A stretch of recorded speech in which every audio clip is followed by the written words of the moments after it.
Que deviennent les habitants des Guerpis du site du projet du train urbain vivant dans la commune d'Abobo?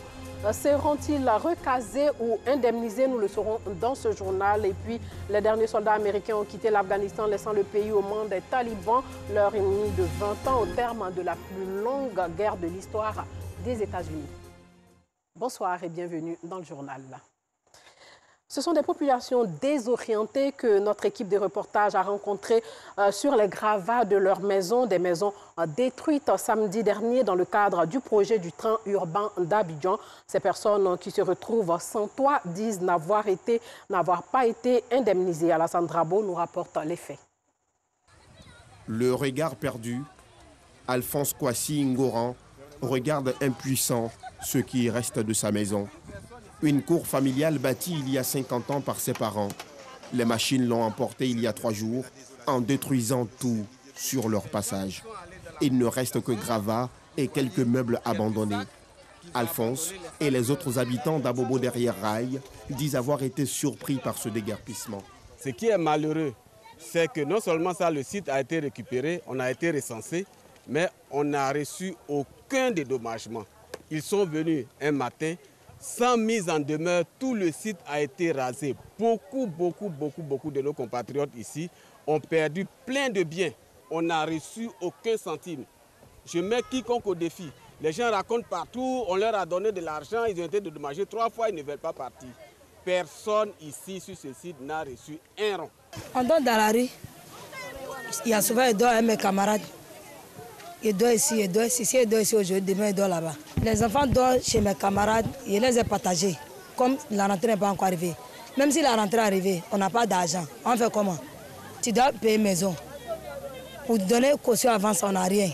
Ce site fait partie de nombreux endroits réquisitionnés pour la mise en œuvre du projet de métro d'Abidjan. Désemparées, les populations ont trouvé refuge pour la plupart à l'école primaire du quartier. Quand nous y arrivons, ce vieil homme, locataire dans l'une des cours démolies, vient prendre part à la réunion d'urgence organisée par les responsables du quartier. À la sortie de la rencontre, les populations ne décolèrent pas et demandent l'aide du président de la République. Ils n'ont qu'à nous aider, on n'a pas dit qu'on ne quitte pas. Mais actuellement, là, quand tu veux louer les maisons, on dit 500 000. 1 500 000, 800 000, je n'ai rien. Où je suis là, même 5 francs, mon mari ne travaille pas. C'est moi, mais je vais arracher un peu, et puis on gagne un peu. Depuis 2016, on a été recensés. On dit qu'ils ne vont pas venir casser nos coins sans nous dédommager. Et on nous a fait premier recensement. Voilà le papier là. Deuxième recensement. Voilà le papier là. On dit, on n'a qu'à être certaine qu'ils ne vont pas casser nos coins sans nous dédommager. À ma grande surprise, tout a été détruit. J'ai perdu mon mari, ça fait 1 an. J'ai beaucoup d'enfants. Je n'ai pas quoi de mes enfants. Il faut voir vers la rentrée comme ça. Qui va s'occuper de mes enfants? Si ce n'est pas Dieu. Ils n'ont qu'à avoir pitié de nous. Ils n'ont qu'à avoir pitié de nous. Pitié. D'autres s'attellent à récupérer ce qui reste d'utile dans ce tas de gravats. C'est l'amertume et la désolation dans le regard de ces milliers de personnes qui vivaient dans ce quartier de la commune d'Abobo. Aujourd'hui, elles attendent dans un véritable chaos de désespoir le dédommagement afin de se reconstruire une autre vie beaucoup plus loin d'ici. Parlons entrepreneuriat avec 32 femmes formées à la culture entrepreneuriale et au digital pendant 8 mois. Ces femmes viennent de recevoir leur diplôme de fin de formation. Une formation rendue possible grâce à l'association Sigidia, une organisation non gouvernementale qui œuvre pour le bien-être des personnes issues de couches défavorisées. Le reportage de Noussangari commenté par Anissette Kouna. Nous sommes allés à l'école, mais par manque de moyens, nous n'avons pas pu continuer, nous sommes arrêtés. Je voulais vraiment apprendre, savoir comment manier l'ordinateur, connaître d'abord c'était quoi l'informatique. Et aujourd'hui, je peux dire Dieu merci, parce qu'aujourd'hui, j'arrive à manier l'ordinateur. Et moi-même, souvent, je suis surprise. Mariam n'est pas la seule à bénéficier de cette formation. Comme elle, ce sont 32 femmes issues de divers secteurs d'activité qui ont été formées au digital et à la culture entrepreneuriale. 8 mois de formation pour exceller dans leurs différents domaines. Une initiative de l'association Sigidia qui, à travers cette formation, entend contribuer à l'autonomisation des femmes de Treichville. L'alphabétisation que nous faisons là-bas, c'est l'alphabétisation numérique. Elle ne travaille pas avec la craie, c'est des tablettes. On appelle ça l'alphabétisation digitale. Et nous sommes à l'aide du numérique. Et aujourd'hui, tout est fait, jusqu'à nos téléphones, c'est les Android. Dans nos activités aujourd'hui, on a besoin aussi de l'outil informatique pour bien gérer nos stocks et bien faire nos calculs et nos comptabilités. Ibrahim Silla, parrain de la cérémonie, a donc invité les femmes à s'approprier les différents modules de formation reçus pour mener à bien leur activité. Aussi a-t-il rassuré les femmes quant à sa disponibilité de les accompagner pour le financement de leurs projets. Notre objectif, c'est le bien-être de tous les habitants de Treichville. Nous allons les accompagner sur le terrain aussi. On a d'autres structures en place auxquelles on va les confier. C'est à une personne à Treichville, l'honorable Ami Toukara, député de Treichville, que sur ses conseils que nous essayons d'appuyer plus ou moins chaque fois la population dès que l'occasion se présente. Outre les diplômes de fin de formation, ces femmes ont reçu des présents de la part de leurs parrains, des présents pour encourager leurs efforts.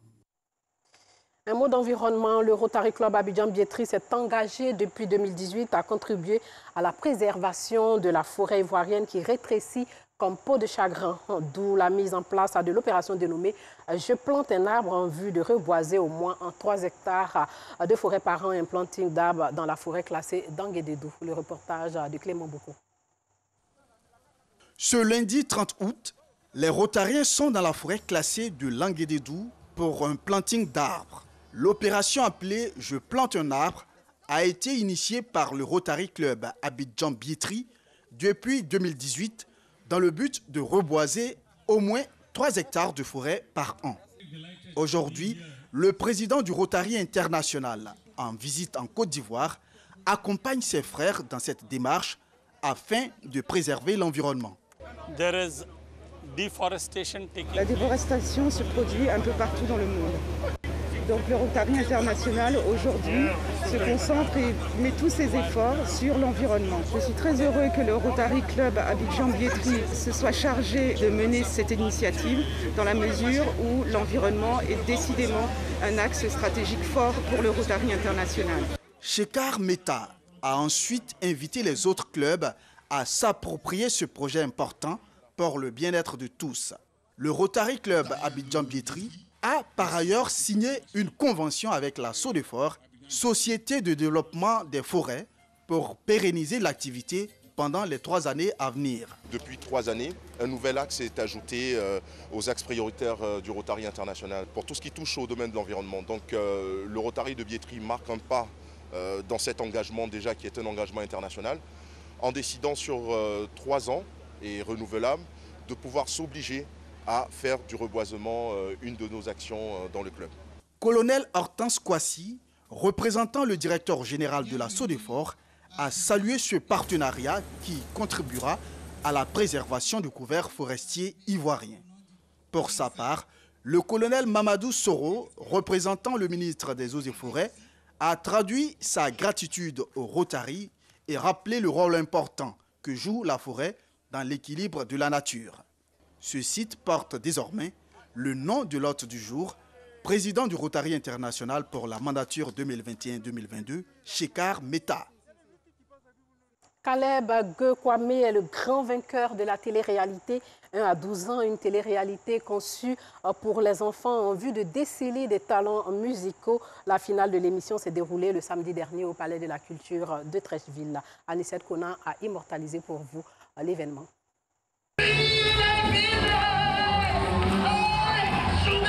Caleb Kwame est le grand vainqueur de la finale de l'émission de télé-réalité 1 à 12. Son interprétation du célèbre titre I Feel Good de la légende américaine de rock James Joseph Brown a convaincu le jury de son talent. Je suis très heureux d'avoir gagné cette télé-réalité qui n'a pas été du tout facile en fait, depuis la formation, depuis les premières étapes jusqu'à arriver là. Je remercie la aide des Yes Communication. Classé 2e, le jeune Emmanuel Brou a su lui aussi captiver l'attention du jury en interprétant le titre Fly de l'artiste franco-malienne Ayana Kamura.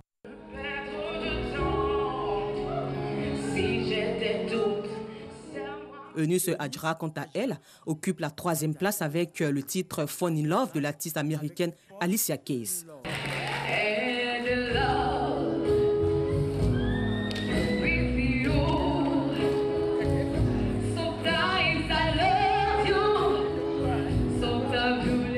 Les parrains de cette deuxième saison saluent l'initiative du projet et les talents de ses enfants.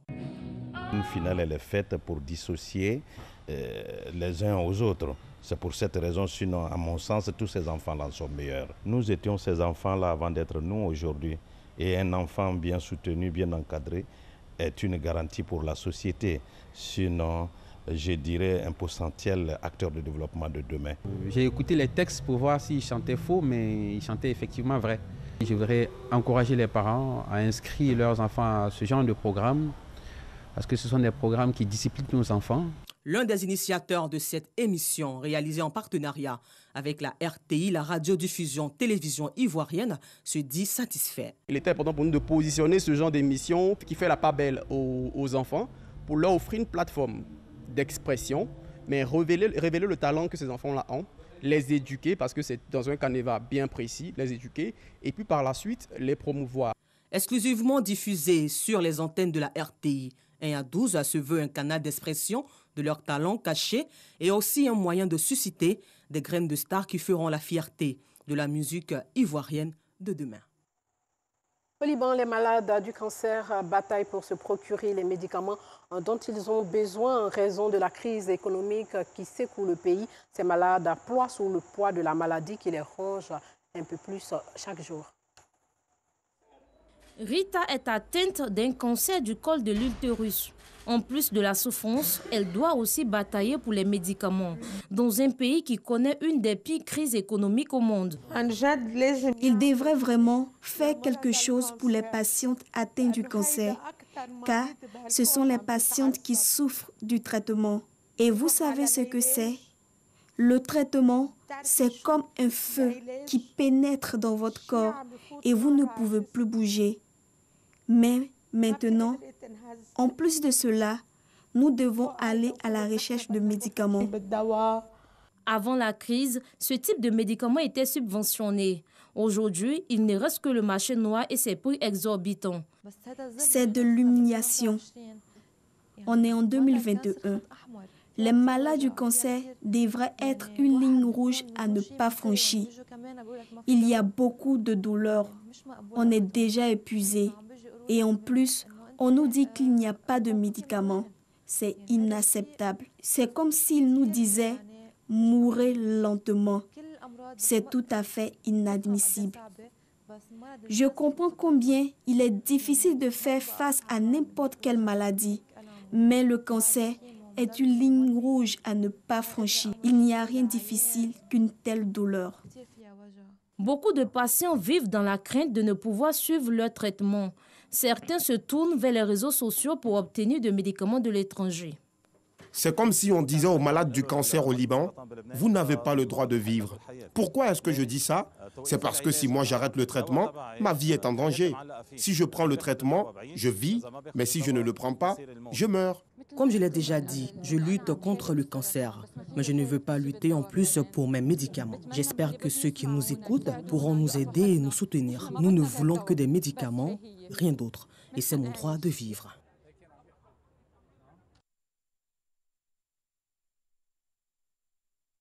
Le Koweït, lui, veut transformer son cimetière de pneus en une nouvelle ville.